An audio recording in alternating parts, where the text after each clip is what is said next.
I think most people have not paid attention. They think beauty means it must be sunrise, sunset at the most. The very way a person walks is beautiful, that geometrically things have fallen into place. The cosmos itself is perfection of geometry. If I look at a man or a woman, first thing is, I see their geometry from head to toe.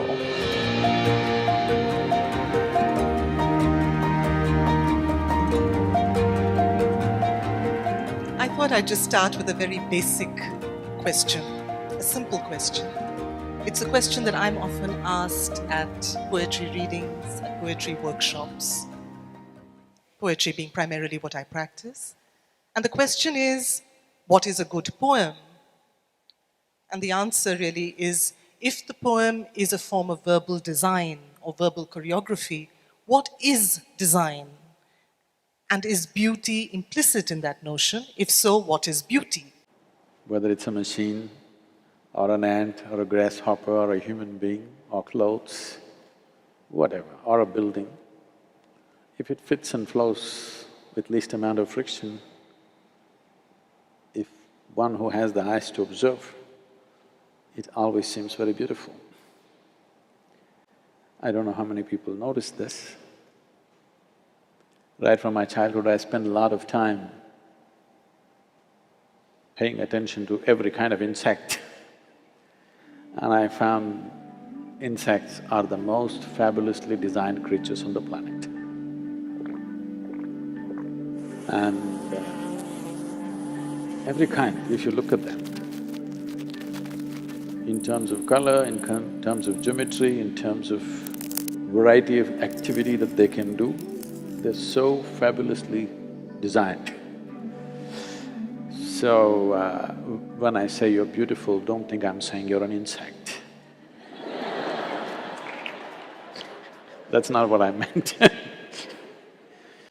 I'm saying different creatures, we have 2 legs, somebody else has 4 legs, somebody else has 6, 8, 12, whatever number. But the beauty of nature and evolution is the design has been perfected. I think most people have not paid attention. They think beauty means it must be sunrise, sunset at the most.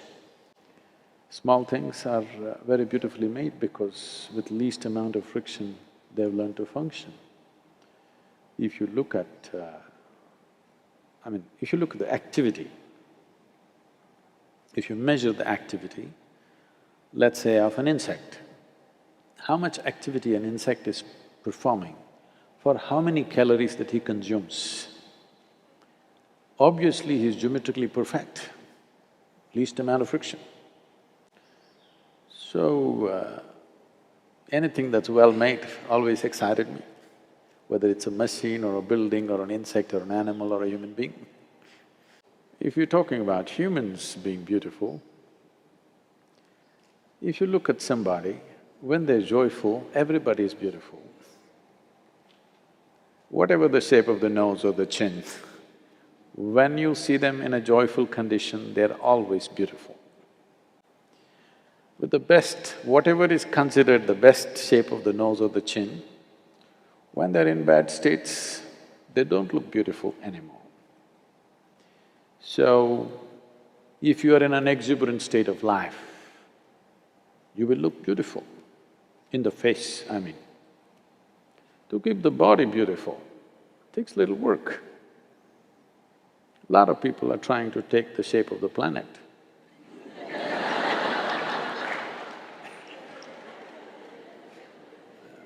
No, I'm not saying in an insulting way, I'm saying… when you look at the world, particularly when I travel outside the country, India, also in India, not so in rural India, if you go to urban India, when I was growing up in school, there were only 2 fat kids, only 2.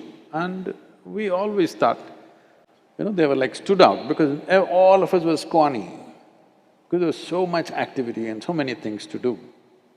But today you see children getting off a school bus, almost 40–50% are like this. Maybe it's part of the evolution that they're trying to become like the planet. So, isn't a round person beautiful? See, that way if you look at it, it's the way you look at it. You can look at anything as beautiful. If you are in a certain state, everything looks beautiful, that's different. But I think we're talking about physical, mechanical beauty. That mainly means geometrically there is some perfection where things operate with least amount of friction. Suddenly, the very way a person walks is beautiful because there is not lumbering around. That goes for a human being or an animal or a machine or everything. That geometrically things have fallen into place. In fact, the entire universe is just happening because of geometric perfection. Well, the dome is standing because of geometric perfection, not because of the strength of the material. All the buildings we designed here, we always saw how it can be geometrically perfect so that the material that we use is very little because our problem is always budget. People say such a large building with these kind of beams, it'll collapse. It will not, because geometrically it's been thought through. So, evolutionary process has always looked at geometry. The cosmos itself is perfection of geometry. Why is the planet sticking to its pathway? Is because it's achieved some kind of geometric perfection. If it goes slightly off, it cannot come back again. This is not just true with this planet, it's true with the entire universe. So, in my mind, it's always been like this. If I look at a tree, if I look at a cloud, if I look at a man or a woman or anything, for me, it's always the geometry of things. First thing is, I see their geometry from head to toe. Afterwards, all the other things. Because geometrically, it should be right. Only then it will stay. Otherwise, its very life is reduced.